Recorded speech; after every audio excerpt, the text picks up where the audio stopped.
그냥 시간이 된 관계로 그냥 진행하도록 하겠습니다. 지금 우리가 이제 공부하는 것이 이제 상하편인데요. 상하편에는 쉽게 말하면은 주역 64개가 있잖아요.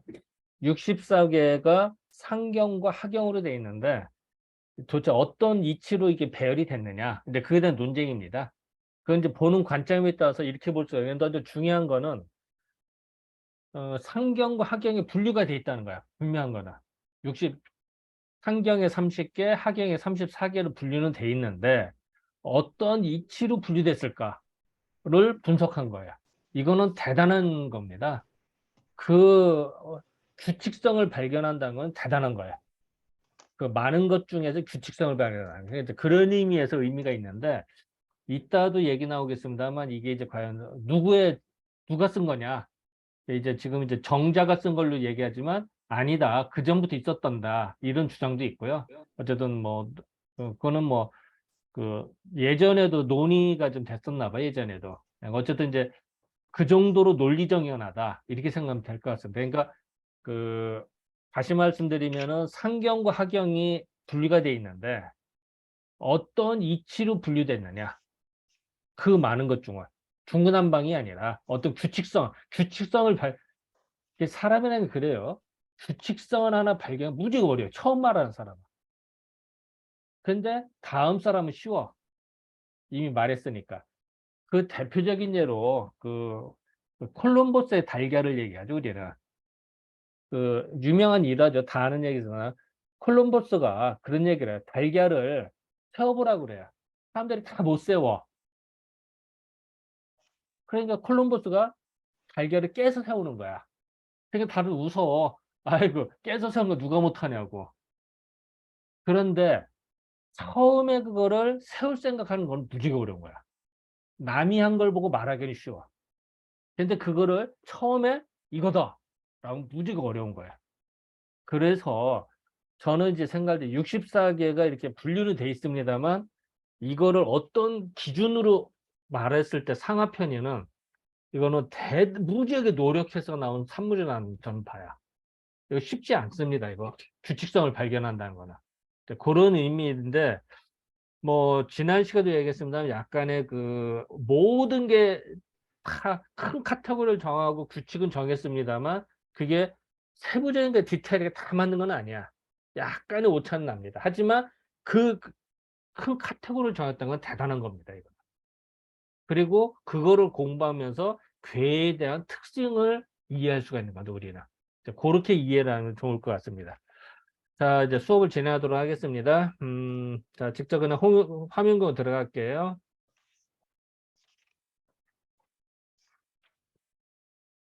음,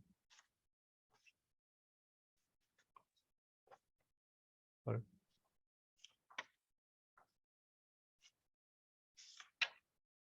뭘,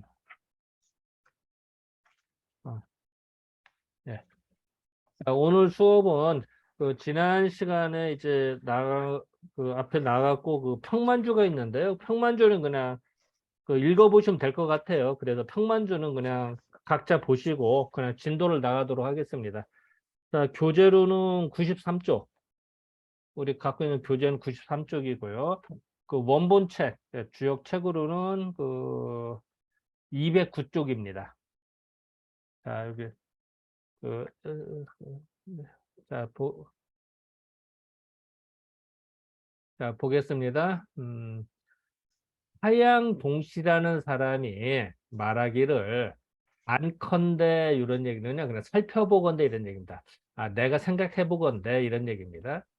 생각해보건대 역서 이제 앞에 이제 그 역서가 있었거든요. 그 이제 그것과 그 상하편에는 그러니까 지금 우리 상하편을 공부하죠. 역서라는 건 상하편 앞에 나온 겁니다. 역서 상하편에는 이천 선생 정자죠. 정자의 문집에 불제 실리지 않았다. 그러니까 정자 그, 그 문집에 는 안 나온다 이런 얘기죠. 실리지 않은 것으로서 의심이 되나 그러나 세소 세상 사람들이 그 상전 서로 전하는 것이 세상의 풍속에서 서로 전하는 게 옛날부터 내려온 것이 오래되었다. 이미 오래되었다. 그러니까 옛날부터 있었다. 완기사이한다. 그 글의 의미를 그 글의 뜻을 완미하건대. 많은 이제 자세히 살펴보다는 얘기죠. 자세히 살펴보건대. 정부자는 이제 정자를 말하죠. 정자가 아니라면은 역시 능히 여기에 미치지 못하다. 그러니까 그 근거를 이렇게 이 사람 주장은 이게 정자의 글이다 이렇게 주장을 하요. 이유는 뭐냐? 무지하게 논리적으로 잘 돼 있으니까. 왜? 이 당시에 정자가 최고였으니까. 이렇게 이런 논리입니다. 정말 이 논리가 맞는지 모르겠습니다. 이 사람이 이렇게 주장을 한 겁니다. 예, 파양동 씨는. 그래서 그 정자의 문제는 안 나왔지만 아마도 이거는 그 정자가 아니면은 정자 아니면 못 써 이런 글을 이런 얘기죠. 그래서 독자는 책을 읽는 사람은 자세히 봐라. 뭐 사실은 그냥 이거 단순하게 이 사람 주장입니다. 하양동 씨가 생각하지 이거는 정자만큼 똑똑한 사람이 쓴 거야. 고로 정자가 쓴 거야. 뭐 이렇게 말한 건데 이건 약간 이제 뭐 이 사람 주장이다라고 하면 넘어갈 것 같습니다. 자, 이 부분에 대해서 혹시 뭐 하실 말씀이나 주장하실 거나 기타 등등.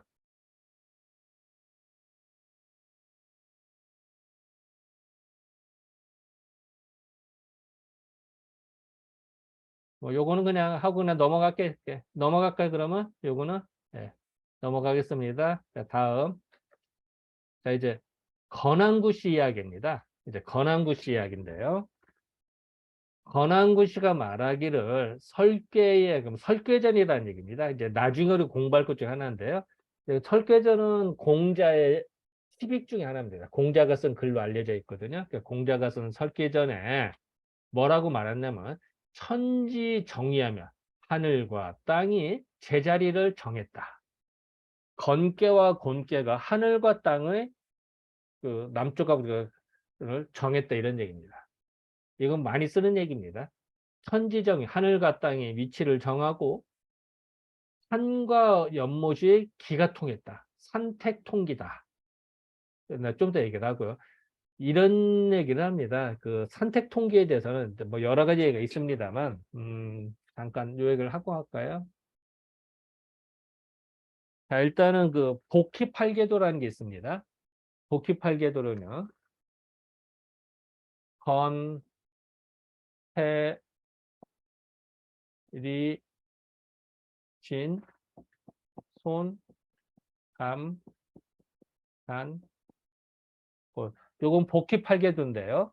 복희팔계도 외우셔야 됩니다. 이거는 뭐 기준이기 때문에 많이 나오는 것 중에 하나고요. 이거 무조건 외우셔야 되는데요. 이건 말 그대로 건삼력, 건괴예요. 그죠? 본괴입니다. 그래서 건괴와 본괴가 항상 동양차전 중심에 내가 있다고 그랬잖아요. 나가 여기 있어요. 그러면은 하늘과 땅을 정했다. 네. 천지정이라고 합니다. 이 표현을 하늘과 땅이 정했다. 그 산택통기다. 산은 어디 있죠? 여기 있죠, 산. 이건 연못입니다. 물론 이제 간괴지, 간괴. 간상년이니까요. 간괴. 이건 태상절입니다. 그래서 산과 연못이 기운이 통한대요. 아까 천지가 정의한다 그랬죠? 그러니까 건괴와 곤괴가 위치를 정하고 산과 연못이 기운이 통한대. 이거에 대해 이제 그 나중에 또 계속 나오겠습니다만 그런 얘기를 해요. 산이 있잖아요. 그리고 연못이 있다. 연못에 물이 있으면요. 안개가 물안개가요. 산으로 쫙 올라간대요. 진짜로 그래요. 진짜로 그 강물이나 연못이 있으면은 그 산이 있을 때 물안개가 쫙 올라갑니다. 이게 산택통계 증거다. 이렇게 말하는 사람도 있습니다. 물론 뭐 그게 아니다라고 할 말도 없고요. 기다라고 애매합니다. 하지만 그런 주장이 있다. 그런 관점이 있다. 그리고 또 하나는 산에 나무가 있잖아요. 나무. 이 나무가 있으면 나무의 기운이 다 연못의 기운으로 통한대, 서로. 물을 빨아들인대. 뭐 이런 얘기도 합니다. 어쨌든 산택통기라고 하는 이걸 말해야 한다. 간상년과 태상절의 기운이 서로 통한다. 이제 그 다음에 나오는 것이 그 뇌풍상박입니다. 뇌는 이거죠. 우레, 진화련, 이 진깨와 풍, 이게 바람입니다. 물론 이제 손깨라고 하는데 손깨 바람. 그래서 뇌풍, 우레와 바람이 통한대요. 이건 또 이제 여러 가지 이야기 있습니다만 우레가 울리잖아. 우레는 땅이 울리죠. 우르르한 겁니다. 그러면요, 그 요즘은 에너지파라고 그러죠. 이게 땅이 울리면은 에너지파 때문에 그 바람이 부는 겁니다. 요즘 뭐라 그래도 폭탄이 터지면은 막 바람 내자면 뭐야 모래바람이라고 할까 이렇게 터졌을 때 파장 있잖아요. 뭐야 이렇게 확 퍼지잖아요. 그래서 그 그걸 그래서 우레와 바람은 서로 부딪히면서 서로 상승 효과를 일으킨대요. 그리고 희한하게도요, 실제로 지진이 일어나거나 뭔가 용음이라고 하는데, 용의 소리라고 하는데, 그게 울리면요, 진짜, 그 다음에 비가 내려요, 진짜. 그런 게 많습니다. 그리고 바람이 불고. 그래서 그런 얘기를 합니다. 그래서 뇌풍상박이라고 하고요. 그 다음에 이제 수화불상석하는데요. 이거에 대해서는 논란의 소지가 좀 많습니다. 물과 불, 이건 물이고요. 이건 불인데, 수화, 수화가 불상 서로 그 이게 솔사자인데요. 이게 사격할 때 사자인데 그거는 솔석을 한다. 석. 그래서 읽을 때는 석으로 읽거든요. 솔사자가 아니라. 그래서 이제 그거는 이제는 약간 논란에서 이제 안 입을 자가 있다 없다 막 해서 논란 소리가 있습니다만 일단은 원문으로 보면은 물과 불은 서로 해치지 않는다. 해칠 석자니까 해치지 않는다. 뭐 이런 얘기를 합니다. 잠깐 화면 보면서 하겠습니다. 자, 다시 보면요. 설계전에 뭐라고 써 있냐면은 천지 정의, 하늘과 땅이 정의, 위치를 정했다. 이 얘기는 건깨와 공깨가 자리를 잡았다 이런 얘기죠. 산택통계, 연목과 간깨와 택깨가 기운이 통한다. 또 뇌풍상박, 우레와 바람이 서로 부딪힌다. 서로 통한다.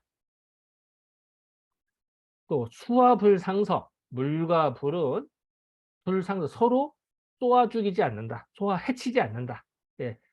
그래서 사격할 때 이 사자지만 일단은 해치다 할 때는 석으로 있습니다. 그래서 석으로 있는 거예요. 그래서 수화불상석한다라고 하였으니까 설계제에 나오는 얘기입니다. 이거는 여기에 나오는 팔괘라고 하는 거는 사실 뭐죠? 천지는 건깨와 곤깨, 이건 간깨와 택깨, 이거는 뇌와 풍은 짐깨와 손깨, 수화는 감깨와 리깨잖아요. 그래서 요 8개는 상하경에 상경과 하경, 그러니까 우리가 이제 상편, 하편 얘기, 상하편, 상경과 하경에서 처음으로 시작되고 성시, 성종,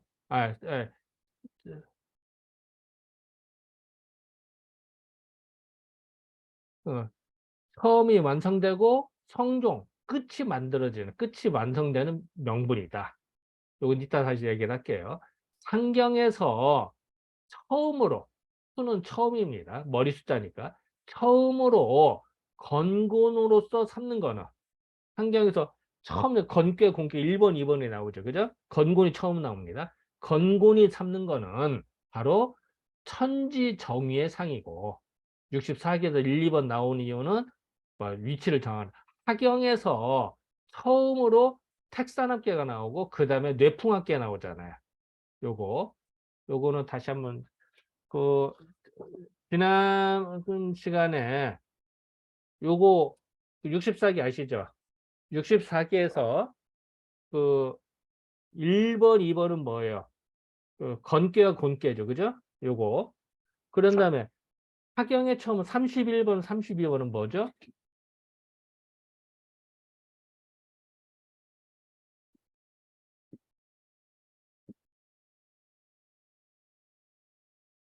자, 31번은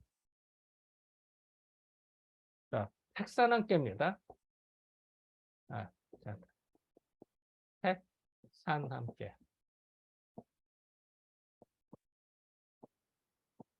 함께. 그리고 그 다음에는 32번은 뇌풍함께입니다.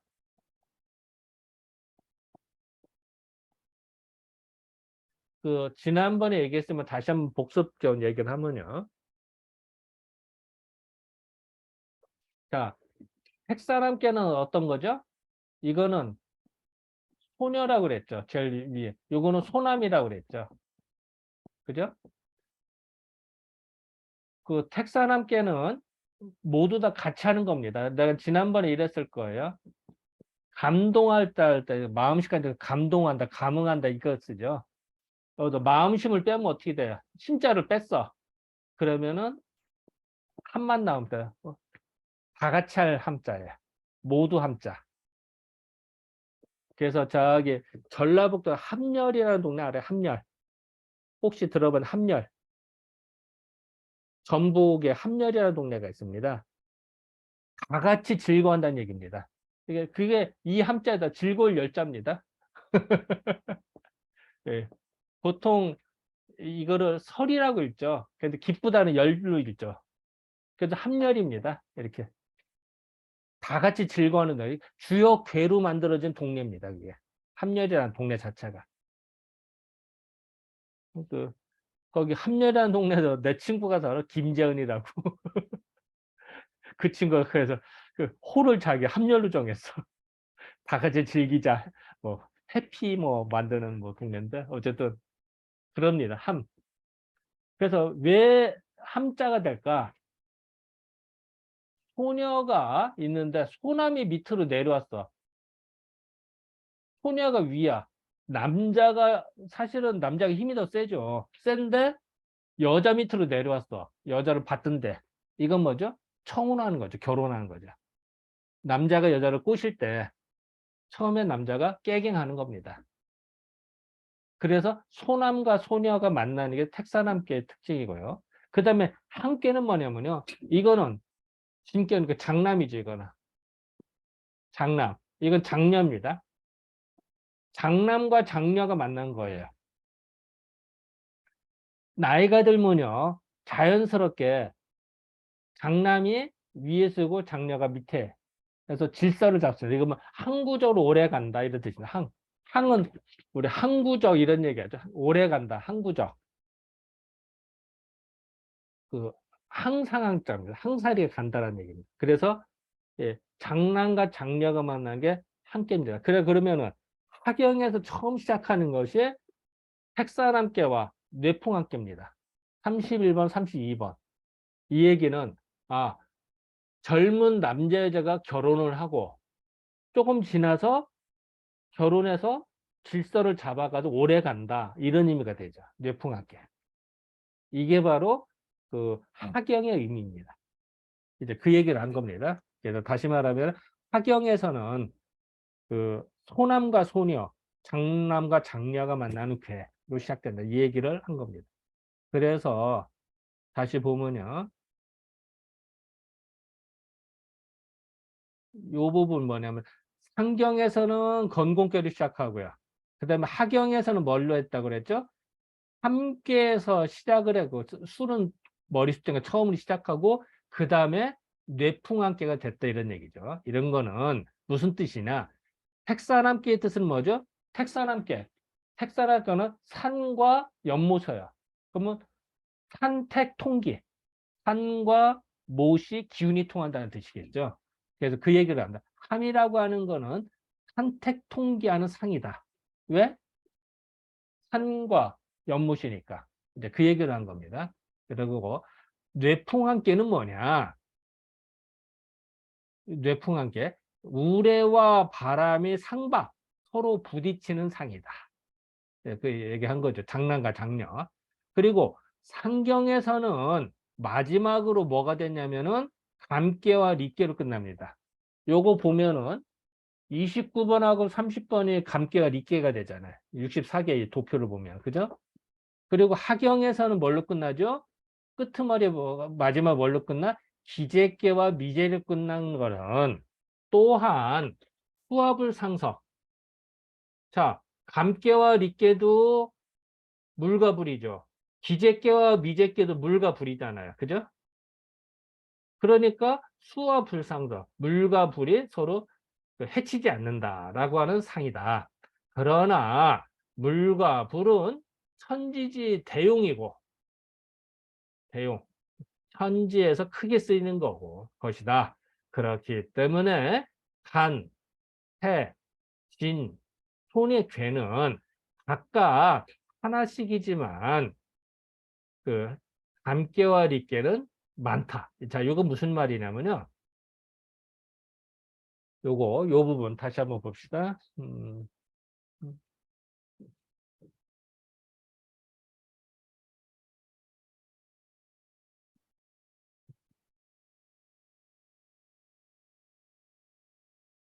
아,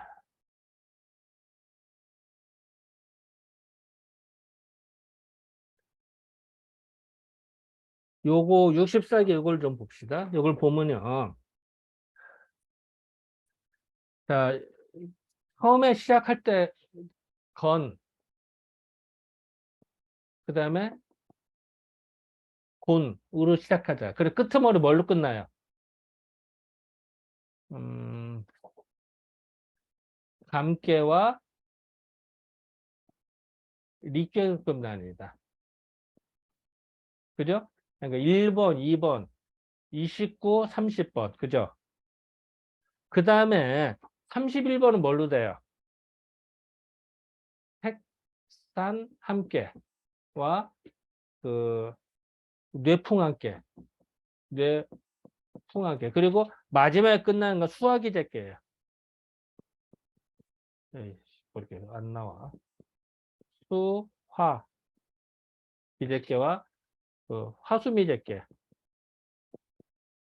자, 그러면은 이게 이제 그 31, 32 그리고 63, 64번입니다.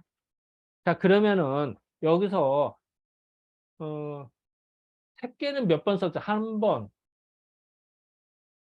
또 간께도 한 번, 진께도 한 번, 손께도 한 번이에요.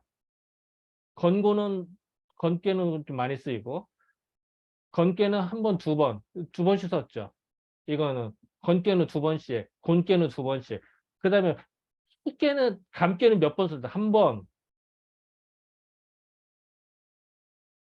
두 번, 세 번, 네 번을 썼잖아요.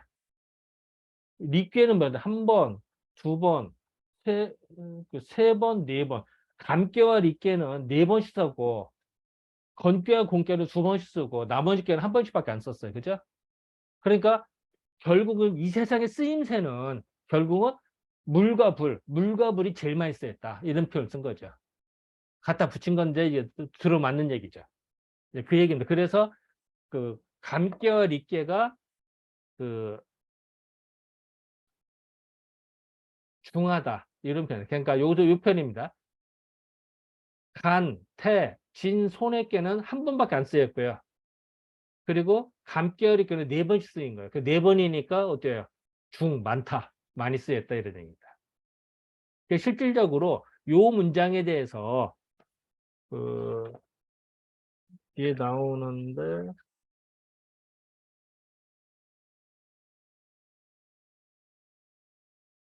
거기에 뭐 이런 말이 나온다.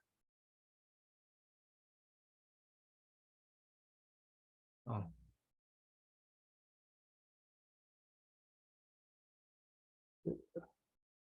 아이고, 아이고, 헐, 사라졌네.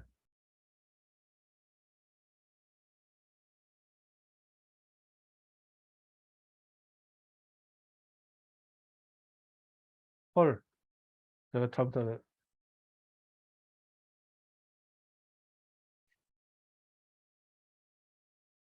됐다. 잠깐 살할 뻔했네. 자, 요 문장 한번 읽어봐 주실래?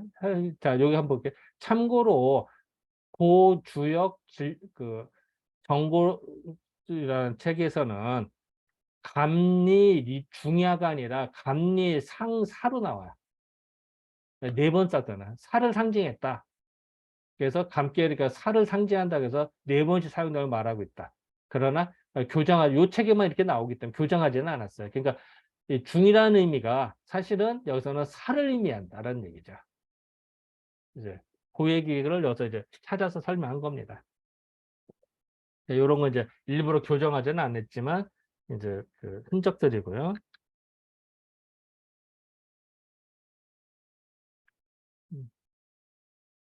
자, 혹시 일단은 분량이 많아서 일단은 잘라서 하죠. 요 부분에 대해서 그러니까 요 부분에 혹시 하실 말씀이나 있으면 얘기하고 궁금한 거 있으면 말씀하시고 이제 그다음 나가도록 할게요.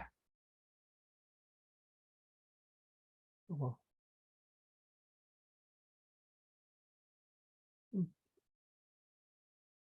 그럼 일단 요거 마저 더 보고 얘기할까요? 그러면은 자, 그럼 봅시다. 또 말하기를 건께와 곤께는 아버지와 어머니의 도이고 감께와 리께는 남자와 여자의 도다. 부모가 있은 다음에 남자, 여자가 있는 것, 남녀가 있는 것, 젊은 남자, 젊은 여자가 있는 것이니 이거는 상경에서 처음과 끝의 명분이 되는 것이고 택사남께 하경을 처음 시작하는 거는 소남과 소녀가 합한 것이고 아까 얘기한 거죠. 내풍함께는 뭐라고 그랬죠? 장남과 장녀의 결합 합한 것이고 기재께와 미재께는 중남과 중녀가 합한 것이니 남자 여자가 한 번 짝하면은 한 번 짝하면은 부부가 완성되는 것, 부부를 이루는 것이니 이거는 하경에서 처음과 끝의 명분이 되는 것입니다. 즉 상경에서는 그 천지 하늘과 땅이 시작돼서 아버지 엄마가 시작해서 자녀가 낳는다. 중남 중녀가 낳는다로 끝냈고 그리고 그 하경에서는 소남 소녀가 만나서 그 남자 여자 만나서 결혼해서 산다. 뭐 이런 의미로 또 중남 중녀로 끝났다. 뭐 이렇게 얘기를 한 겁니다. 자, 요 중에서 뭐 하실 말씀이나 뭐 어이구 우리 박훈 선생님 어떻게 좀 들어보니까 어떠세요? 이 부분은 하실 말씀 한 말씀 해주시죠. 미소 작전으로. 아니야, 난 오프 더 목소리 레코드에서 안 들려 하겠습니다. 크게 말해. 네, 오프 더 레코드에서 하겠습니다. 소리 안 들려? 아, 들리세요? 안 들리시나요? 여보세요? 이거 안 되지? 마이크 손에 빠졌나 보다.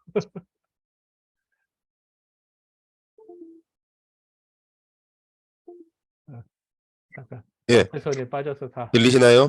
화면도 사라졌어. 화면도 사라졌어. 자, 우리 예, 예, 예, 들리시나요? 네, 목소리 들려? 박군 선생님 예, 예, 들립니다. 소리가 안 들려. 아, 다시 올게요.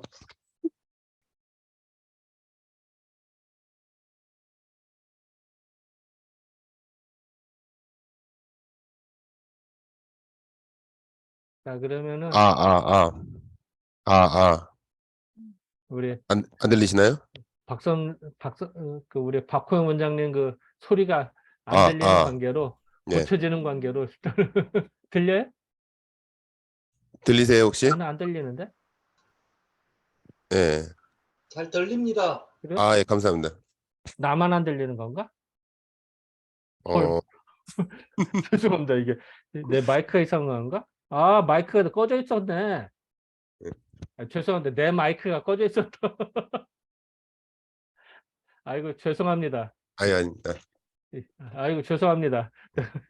정말 내 마이크가 꺼져 있는 걸 모르고. 아니 뭐 별 얘기 하려고 그랬던 건 아니고요. 예. 나중에 오프 더 레코드로 하겠습니다. 이 부분은요. 아 그래요? 네, 요게 뭐 그, 뜨끔할 말인가 보다. 네, 기록할 만은 아닌 것 같아서요. 아 그래요? 예, 예, 예. 알았습니다. 그러면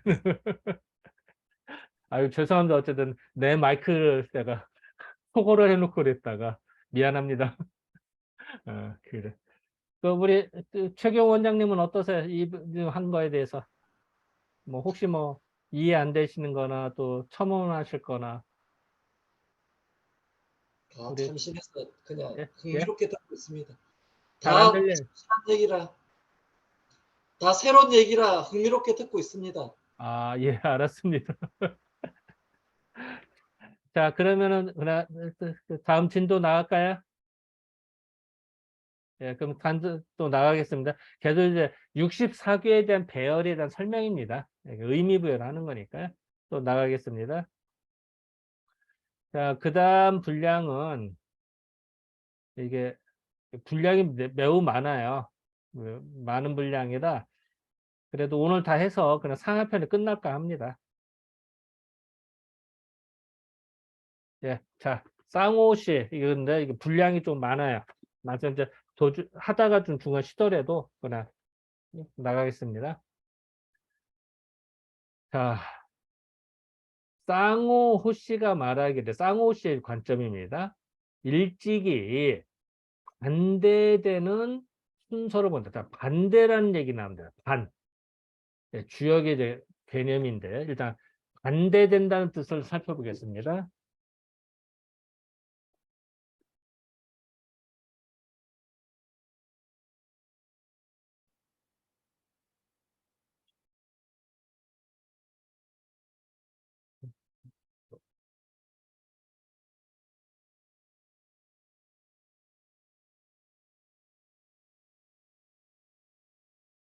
예, 글씨가 잘 안 보이나?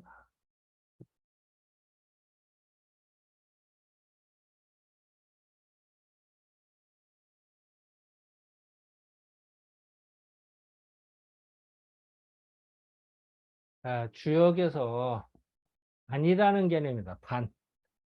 아이고, 주역에서 반이라는 얘기가 나오는데요. 이 반이 뭐냐? 반. 반은요, 괴를 뒤집었을 때 같으냐 아니냐 문제입니다. 예를 들어서 이런 겁니다. 이게 수천수개입니다. 수천수개예요. 근데 이거를 이렇게 뒤집으면 뭐가 될까요? 뒤집으면은 이게 천수손괴가 됩니다. 송사한다. 송사는괴가 됩니다.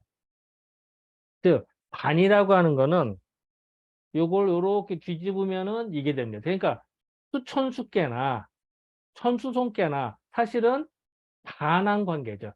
그러면은 넓은 개념으로는 반했기 때문에 요 괴는 두 개지만 사실상 근본은 같다고 보는 겁니다. 자, 다시요. 반이라고 하는 컨셉은 뒤집었을 때 이렇게 뒤집는 겁니다. 이렇게 뒤집었을 때 같으냐 같은 겁니다. 자, 이걸 천수손개를 뒤집으면은 수천수개가 수천수개를 뒤집으면 천수가 되는 거거든요. 그렇잖아요. 이렇게 뒤집으면 자, 건괴가 여기 있고 건괴가 일리 가고 감괴 이렇게 되잖아요. 그렇기 때문에 이거는 그 넓은 개념으로 봐서는 개는 두 개로 나와 있지만 사실은 하나로 봐요. 한 개.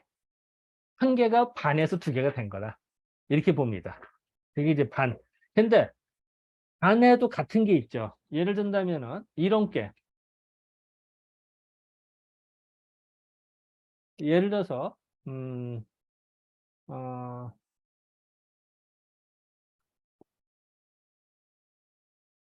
자, 이거는 리꾀입니다. 위에가 같아요. 뒤집어도 똑같죠.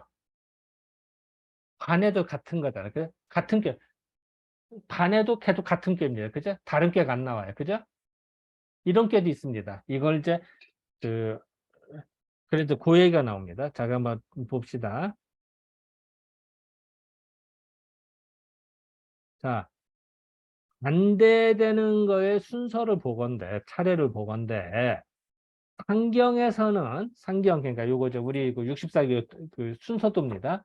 상경에서는 건괴로부터 릿괴에 이르기까지. 자, 건괴는 1번, 릿괴는 30번이죠. 상경의 얘기입니다. 건괴에서 릿괴까지 공용 18개, 공통적으로 쓸 수 있는 게 18개가 있고, 공용 18개는 무슨 뜻이냐면요. 그, 뒤집어도 같은 겁니다. 그리고 반대되는 것이 30개가 있다. 반대되는 거를,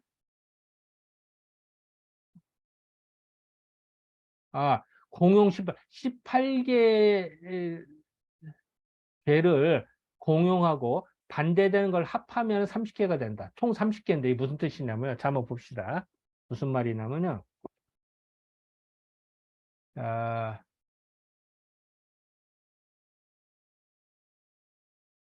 일단 요거를 봐주세요. 요거 우리 64개 이거 페이지 이거 보면은 자 중천관계는 1번 중천관계는 뒤집어도 똑같죠. 중지공계는 뒤집어도 똑같죠.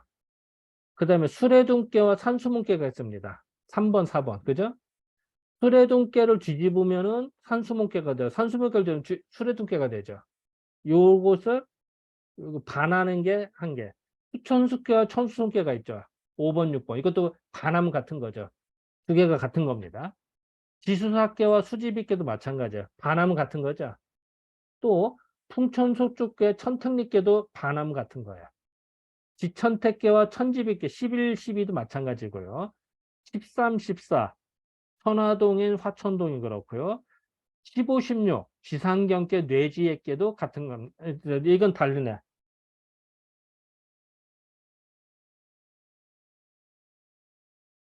음, 요건 다른 거고.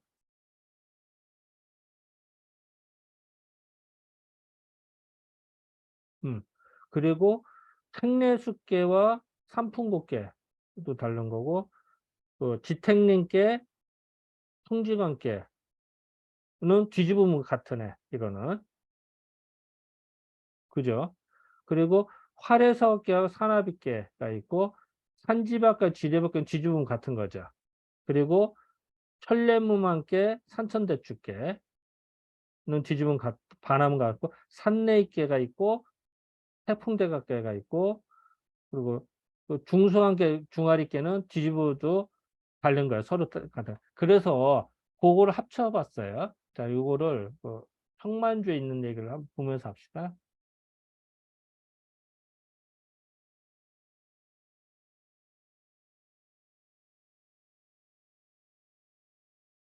음. 자, 여기서 보겠습니다. 요걸 그냥 보고 할게요. 그 64개 이거는 음, 음,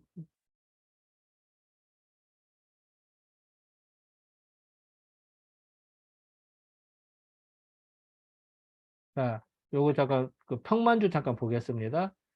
그 64개 전체를 상경에는 30개가 있고 하경에는 34개인데 규칙성이 있다는 거야. 그 규칙성 어떻게 했냐? 여기 써 있죠. 괴를 아래의 의를 뒤집어서 변하는 거를 그러니까 반괴라고 하고 반대된다고 씁니다. 다 반이라고 합니다. 반이라고 한다.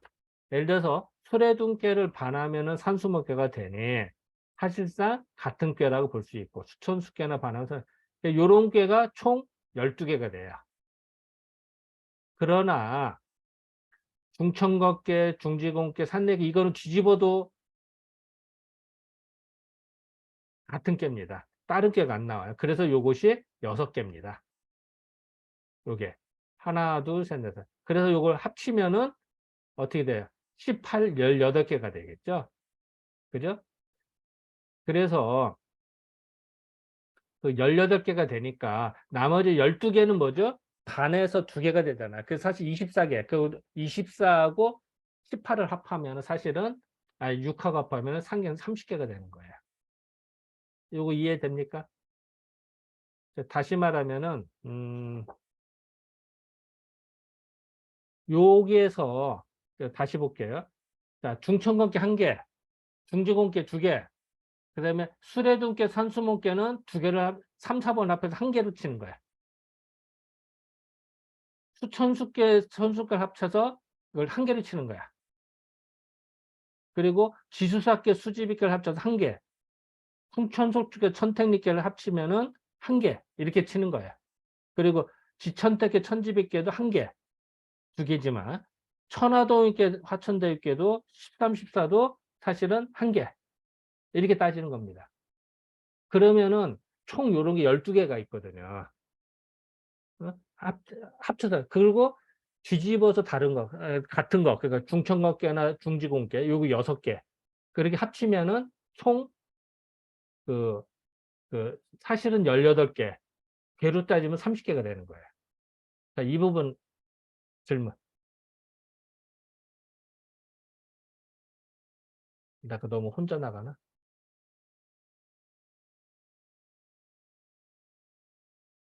그래서 이제 이 18의 의미를 여기서 이제, 예, 말씀하세요. 저는 이게 지금 아직 이해가 안 되는데요. 아, 일단은 반대를 제가 처음에는 위에 있는 괴하고 밑에 괴를 바꾸는 걸 반이라고 생각을 했는데 이걸 보니까 그게 아니라 그냥 종이를 180도 바꾸듯이 이게 반이네요. 그죠? 그냥 아래 위를 위에 3개하고 아래 3개를 바꾸는 게 반인 줄 알았는데 그게 아니라 그냥 아예 180도 바꾸는 게 반이네요.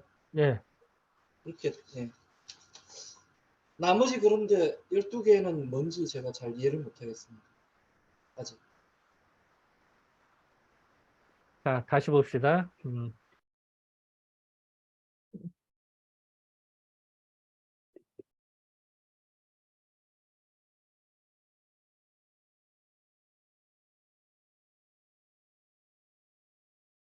자, 다시 볼게요. 자, 요걸로 봅시다. 이거.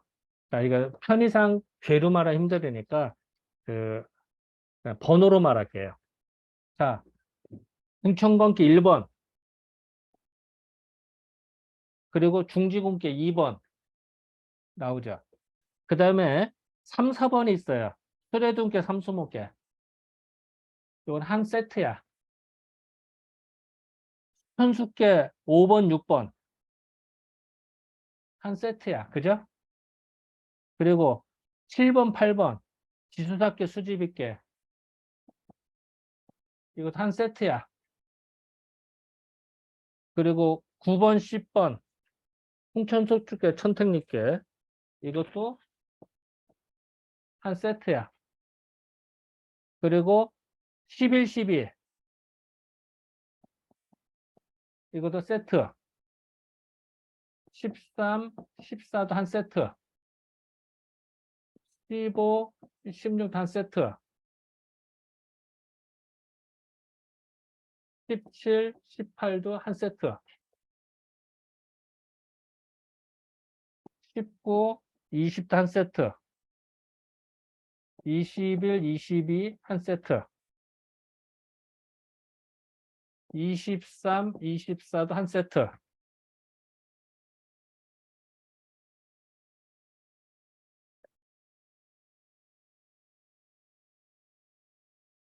그리고 25, 26도 한 세트. 그 다음에 27은 별도. 한 4개. 그죠? 태풍대각계도 별도. 28 별도. 29 별도. 30 별도. 그럼 여기 하나, 둘, 셋, 넷, 다섯, 6개죠. 총 요거 6개. 그죠? 그리고 여기 몇 개예요? 하나, 둘, 셋, 넷, 다섯, 여섯, 일곱, 여덟, 아홉, 열, 열하나, 12세트. 12개죠. 이제 세트랑, 예. 예. 그죠? 그러면은, 요게 총 30개잖아요. 그래서 결국은 6개, 12개의 합. 18개의 조합이다라고 표현한 거예요. 18개의 조합.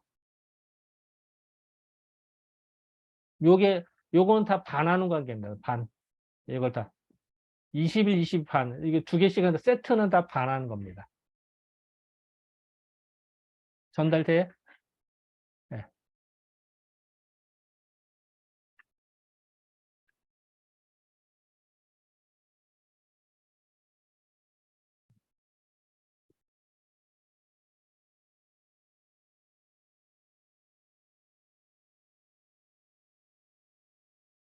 그래서 다시 말하면 상경은 결국은 16개, 18개의 조합이다. 이제 12개 더하기 12개 세트 더하기 6개 합이다. 이런 얘기죠.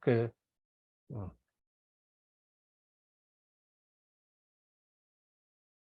자,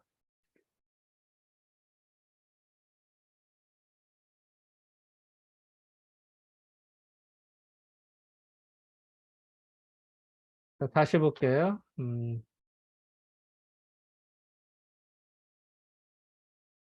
상경은 건께서도 리께까지, 즉 요걸로 따지면 1번서도 30번까지 따지면은 공용 18개, 사실은 공통으로 사는 게 18개에서 반대되는 께를 합쳤을 때 그러면 총 30개가 된다 이 얘기입니다.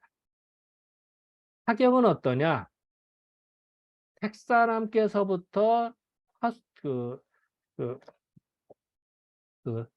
화수 미제께까지 31번서부터 64번까지 요걸 합치면은 또한 18개의 공통적인 게 있고 반대되는 걸 합치면 34개가 됩니다.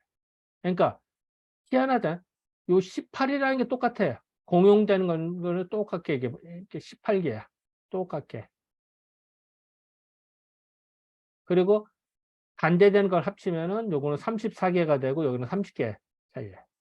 자, 이런 의미에서 상경과 하경은 결국은 개가 30개, 34개의 차이는 있습니다만 사실은 비중이 같다라고 얘기하는 거야. 상경과 하경. 요 부분 때문에 이렇게 보는 겁니다. 요거 이제 따져보세요. 따져보시면 이렇게 나옵니다. 아까 상경 따지듯이. 자, 혹시 이 부분에 대해서 이해는 다 되실까요? 박 선생님 이해되세요? 안 되면 요 부분 다시 한번 할까요? 하경 다시 봅시다. 이해가 돼야 돼, 이거는. 자, 다시 봅시다.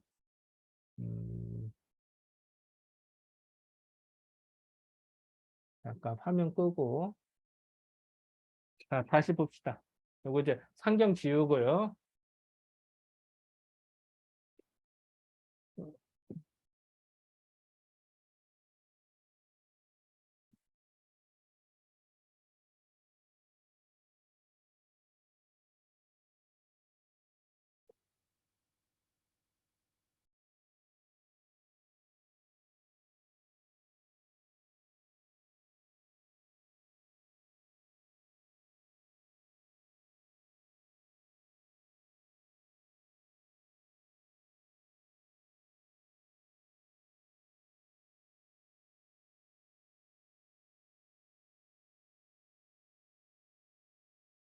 자, 하경 볼게요. 하경. 자, 31번, 32번 있어요. 자, 32. 이거는 반하면 같은 한 세트가 되죠. 31, 32. 그러면 33, 34. 천산동계 뇌천대장계. 이것도 반하면 같아요. 33, 34가 한 세트입니다. 화지진계와 진화 35, 36. 이것도 세트입니다. 한 세트. 그 다음에 37, 38. 이것도 세트입니다. 네. 네. 그리고 39, 40. 이것도 세트입니다. 그리고 41, 42. 이것도 세트네요. 그리고 43, 44. 이것도 세트네. 세트. 45, 46. 이것도 세트네. 획수공개 47, 48. 이것도 세트. 49, 50. 이것도 세트.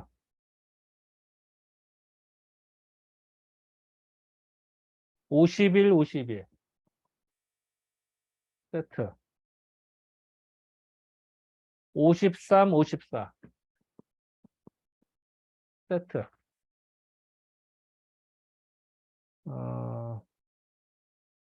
55, 56. 세트.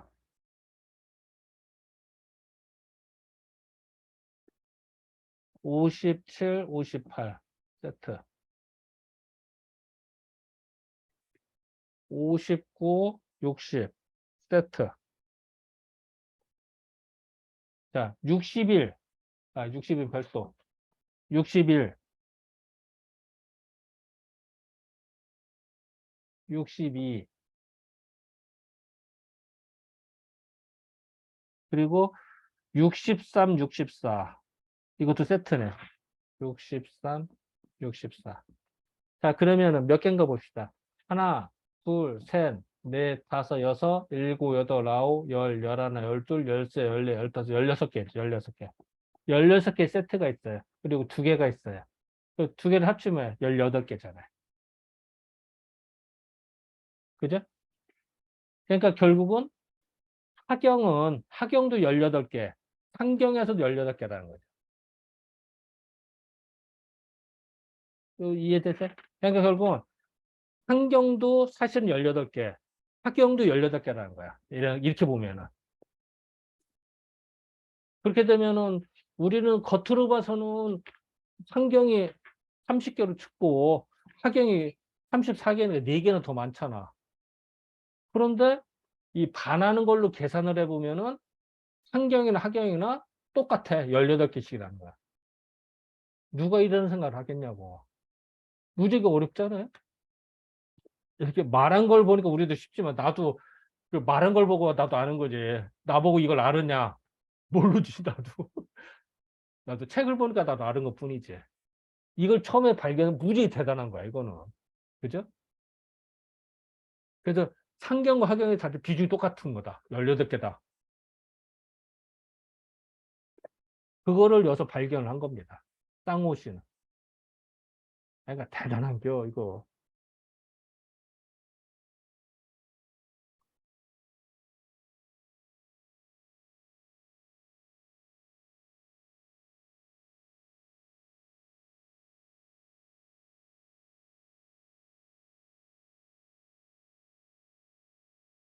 자, 다시 보겠습니다.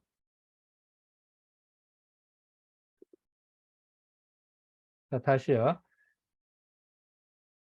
상경에서는 공용전이 18개다.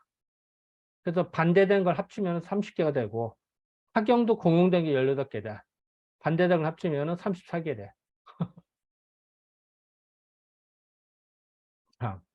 결국 똑같다는 거야. 18개씩으로.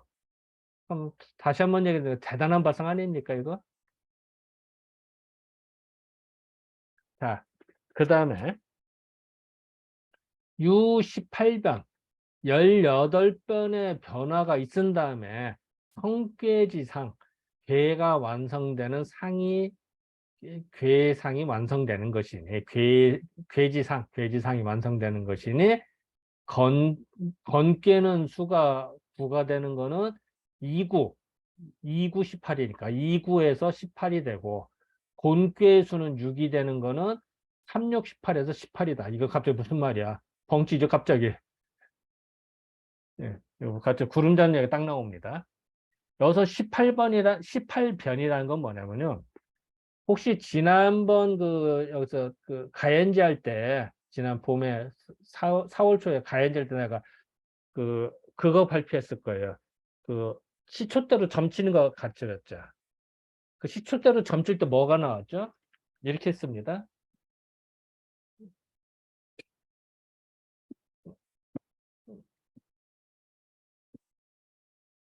시초대로 점칠 때 사라졌네. 어쨌든 시초대가 어디 갔냐? 여기구나. 자, 시초대로 점을 칠 때 그런 얘기 했어요. 자, 이거를 총 50개입니다. 50개. 50개에서요. 하나를 뺀 거는 태극이라고 안 쓴다 그랬어요. 그죠? 이건 안 쓰고 나머지는 49개가 되겠죠. 49개를 가지고 선책과 지책으로 나눈다 그랬어요. 그리고 이 지책에서 뺀 거를 하나를 빼서 그럼 천지인이 되는 거야. 그래서 천책에서 4개씩 빼서 나머지를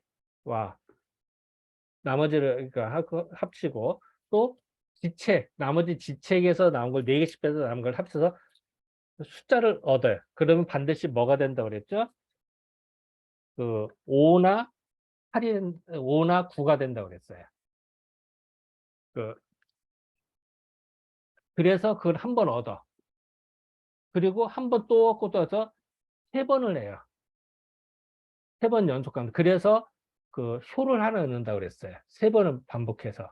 그래서 그 부분을 반복하는 거를 3번 얻고 그거를 한 번 얻고 그 다음에 한 개의 효를 얻고 또 효를 6번 넣어요. 그래서 3, 6, 18번이 되는 거야. 자, 다시요. 내가 예를 들어서 지수학계를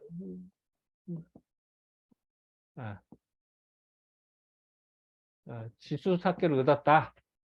뭐 무슨 개도 상관없어. 그러면은 요 개를 하나 얻으려면은 3번 해서 이게 하나를 얻어. 그죠? 요거 3번씩 해서 얻는단 말이야. 그러면 효가 몇 개야? 하나, 둘, 셋, 넷, 다 6효잖아. 6효. 그러니까 결국 18번으로 해야 되는 거야. 18번을 내가 계속 이거를 나눴다 붙였다 하면서 점을 치는 거야. 즉 18번의 변화로서 죄를 만드는 거거든. 그래서 18변이라고 그래요. 그래서 다시 보면요.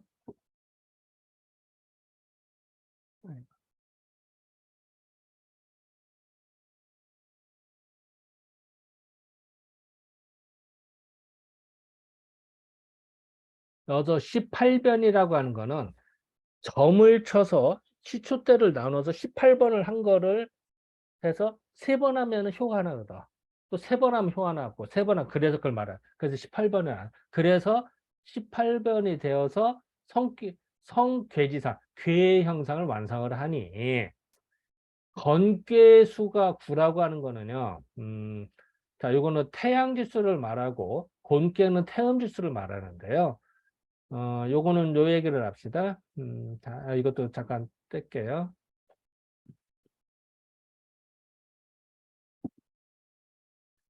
수라고 하는 거는 수에서요.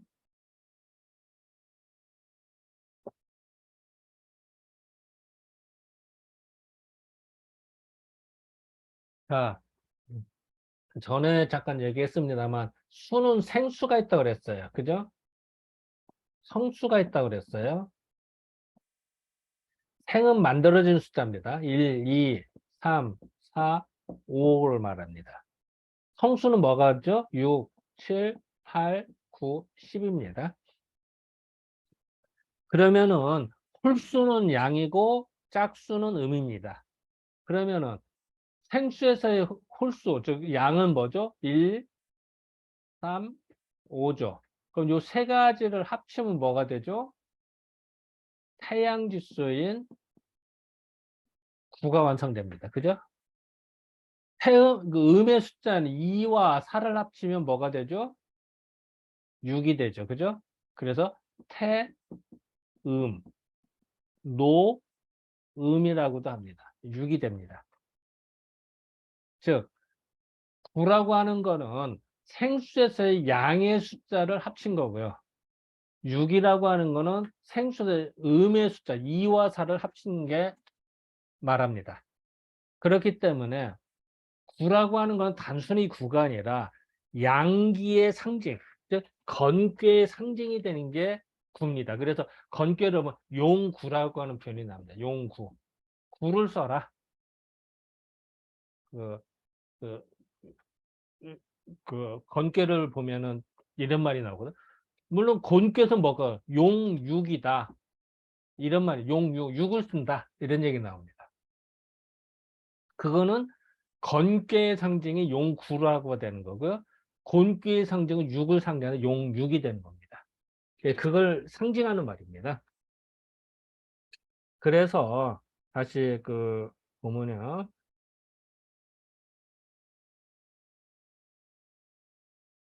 건괴의 수, 그러니까 태양지수는 9가 되는 거, 건괴는 9가 되는, 건괴의 9는 결국은 이 상대적으로 2와 합치면 2를 2 곱하기 9가 되면 18이 되고요. 본괴 6이라고 하는 거는 3. 그러니까 생수에서의 이 3이죠. 그 3과 곱하면 3, 6, 18 하면 또한 18이에요. 그래서 여기서 말하려고 하는 결국 18의 의미를 강조하는 거예요. 18. 아까 18이 뭐가 됐죠? 상경에서도 18. 18개. 하경에서 18개라고 그랬죠? 또 점을 칠 때 18번이라고 그랬습니다. 18번 변해야 괴가 완성돼. 18을 강조했고요. 또 건개의 수와 곤개의 수를 합쳤을 때 29, 18, 36, 18에서 18을 강조하는 겁니다. 18이 나오는 이유를 설명합니다. 그래서 그 설명에 대해서는 여기 다시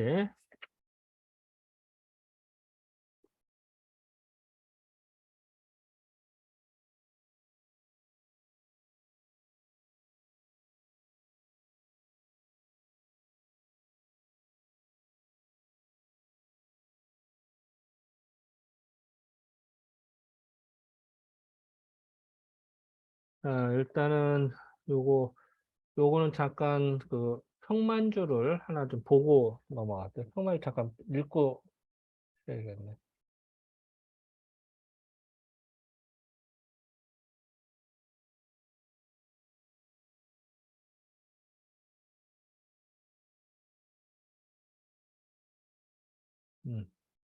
자, 이제 지금 우리가 좀 요 부분 하는 건데요. 그러니까 아까 18번에서 괴가 완성되고 건기에서 2918, 곤기에서 3618을 만들어내는데 그 얘기입니다. 자, 요 부분에서 한번 요 부분에서 평만주 한번 읽어보죠. 평만주 어디냐면은 교재로는 103쪽 중간입니다.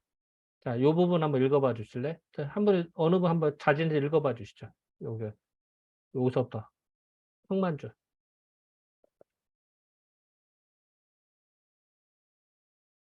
자, 우리 최경 원장님 한번 읽어봐 주실래요? 여기 화면 보이죠? 요서부터 한번 정삼 계사전서부터 한번 읽어봐 주세요. 저 지금 평만주를 안 가지고 있습니다. 아, 그래? 이거 화면 보고 읽으세요. 화면 보고. 화면 보이시죠? 이 부분. 지금 이거 있는 걸 그냥 읽으면 되나요? 예, 그냥 읽으시면 됩니다. 예. 내가 계속 말은 힘들어서 그래. 정 330쪽 계사전 시고 사형 예. 이역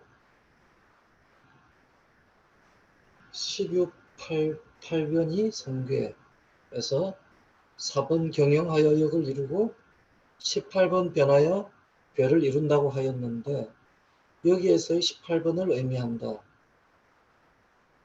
일반적으로 점을 치는 방법은 다음과 같다. 50개의 시책에서 태극을 상징하는 한 개를 빼어 시책을 보관했던 함에 다시 넣는다. 나머지 49개의 시책을 양손으로 나누어 양의를 상징하는 제1형 첫 번째 실행, 우측의 시책에서 한 개를 뽑아 삼재 천지인을 상징하는 제2형 두 번째 실행, 4개씩 시책을 나누어 빼어내 사시를 상징하는 제3형 세 번째 실행, 4개씩 빼고 남은 나머지를 끼어 윤여, 윤달을 상징하는 제4형 네 번째 실행을 모두 합하면 1변 첫 번째 변화가 된다. 이를 3번 반복하여 3변, 이 되어 나온 수를 모두 합하면 한 개의 효를 얻을 수 있다. 이러한 과정을 6번 반복하면 6개의 효를 얻어 대성괴를 얻어 점을 치는 것이다. 따라서 3변 곱하기 6번은 18변 하면 대성괴, 즉 중괴, 3획의 괴가 거듭되어 6획의 괴로 이루어진 기투사계의 괴가 된다고 하였다. 그런데 여기에 나오는 18변의 의미를 강조하고자 다음과 같은 논리를 전개하고 있다. 생수, 처음 생긴 수로 1, 2, 3, 4, 5를 의미하면서 기수만을 합하면 1 더하기 3 더하기 5는 9가 되니 이를 노양지수 또는 태양지수 또는 근수라고 하였으며, 생수에서 우수, 짝수만을 합하면 2 더하기 4는 6이 되니 이를 노음지수 또는 태음지수 또는 권수라고 하였다. 이에 근수 9는 음수 짝수인 우수의 음수 2의 짝을 하고, 권수 6은 양수 3의 짝을 하므로 5 곱하기 2는 18 또는 6 곱하기 3은 18이 되어 결국 18변의 18과 같다고 주장하였다. 또한 중천근괴는 총 6획이고 중지공괴는 총 12획이므로 이를 합하여도 결국 18이 된다고 하였다.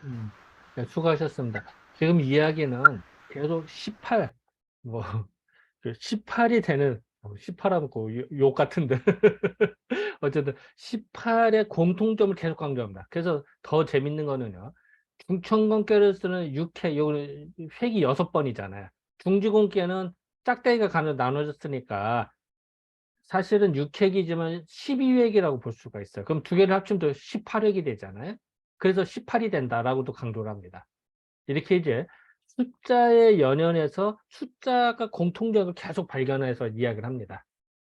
이렇게 이제 보는 관점도 있거든요. 그래서 어쨌든 여기서 계속 말하는 거는 18이 공통점이다.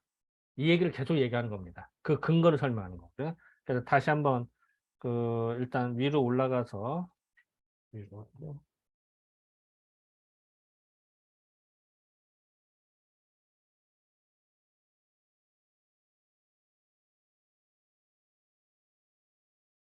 자, 다시 구체적으로 보겠습니다. 자, 지금 아까 18번하고 그 다음에 지금 아까 해석부터 들어갔는데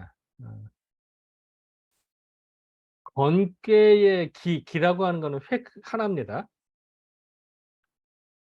건괴에서 그거는 획이 6개가 되고 곤괴 우라고 하는 건 짝대기 2개짜리. 이거는 요거는 2개는 2, 6, 12개가 되는 것이니 6 더하기 12 하면은 결국은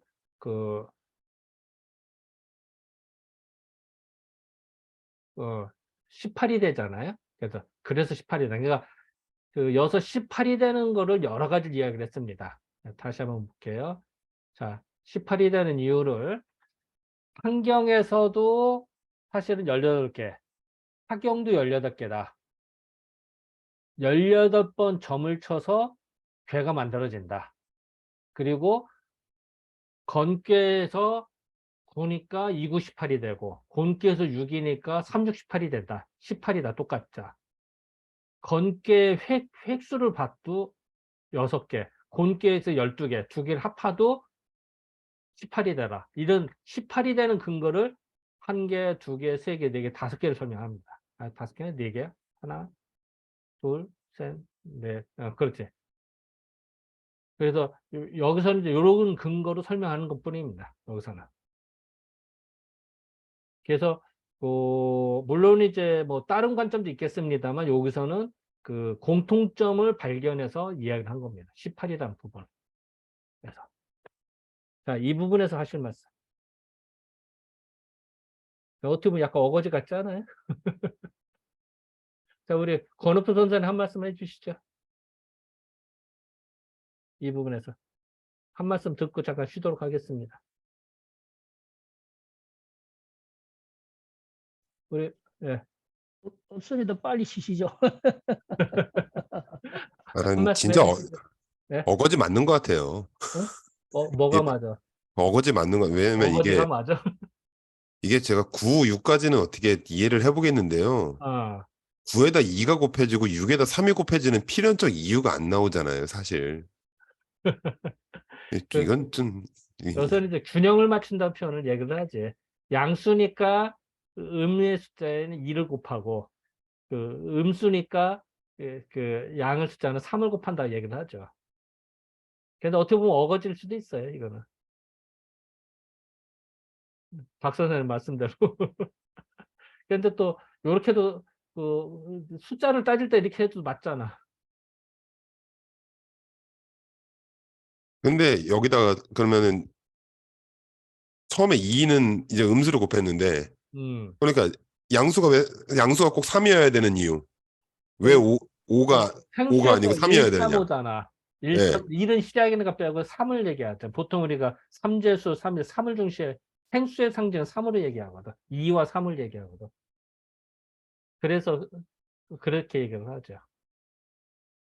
근데 뭐 그걸 왜 했냐면 나도 할 말은 없는데 되게 이제 음이 있으면 양을 대비를 해서 교체버리고 양에서 음을 항상 균형을 맞추기 위해서 그렇게 하거든요.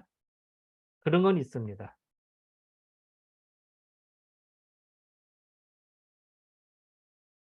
근데 좀 약간 뭐 따지면 또 이것도 끝이 없을 것 같아요. 네. 뭐 박 선생님이 영 억울하신 표정인데 더 하시죠 그러면. 자, 그럼 우리 권 선생님 한 말씀 듣고 잠깐 쉬도록 하겠습니다. 저는 빨리 쉬자고 했잖아요.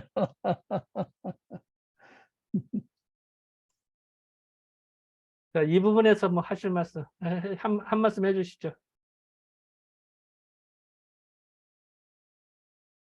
저보고 하라는 겁니까? 예, 예. 저도 뭐 지금 박 선생님하고 뭐 공감하는 거죠. 저는 이제 여기에 누차서도 말씀드립니다만은 뭐 3을 곱하고 1을 곱하고 18을 어떻게 유출해내기 위해서 어떻게 보면 그 수학으로 보면은 공통분모 뭐라 그러죠? 공배수라 그래야 되나요? 뭐 아직 그런 걸 찾아내려고 하는 건데 이 근제에는 뭐가 있냐면은 주역의 어떤 상하편의 어떤 그 배열이 어떤 규칙성을 가지고 그런 정도의 어떤 보이지 않는 작용이라 그래야 되나요? 뭐 그런 거를 자꾸 나타내려고 그게 결국은 주역을 신비화시켜 버리는 그런 측면을 우리가 항상 경계해야 되지 않는가 뭐 그런 생각. 제가 나중에 이거 강의 끝나고 나면 제가 카톡으로 다른 데서 보았던 좋은 자료가 하나 있어가지고 이 64개의 배열에 대한 이런 것이 마항태는 어떻게 나왔는가 마침 좋은 자료가 있더라고요. 그걸 한번 참고를 하시면 뭐 어차피 정답은 없는 거니까 뭐 각자 자기가 해석하기 있는 거니까 뭐 이 사람이 틀렸다 맞다 할 수는 없는 거죠. 뭐 이 사람 나름대로 아주 규칙성을 찾아내려고 한 거고 또 그 뭐 규칙에 공감하지 못하는 건데 문제는 과연 이 규칙성이 주역을 해석하면서 어떤 그 합리성이 있느냐 이건 항상 우리가 생각해 보면서 뭐 보면 될 것 같아요. 그래서 아닌 거는 주역을 해석하면서 결을 해석하면서 아닌 거는 또 버리고 의미가 있는 건 우리가 차용하고 뭐 그러면 되지 않을까 싶네요. 이상입니다. 저는 할 이야기 없습니다. 그래. 그러면은 우리 잠깐 뭐 시간이 좀 흐른 관계로 힘들어서 잠깐 지금이 17분입니다. 그러니까 25분에 만나는 걸로 할까요? 약간 몇 분 좀 쉬었다가 25분에 다시 시작하도록 하겠습니다. 자, 일단은 중지하겠습니다.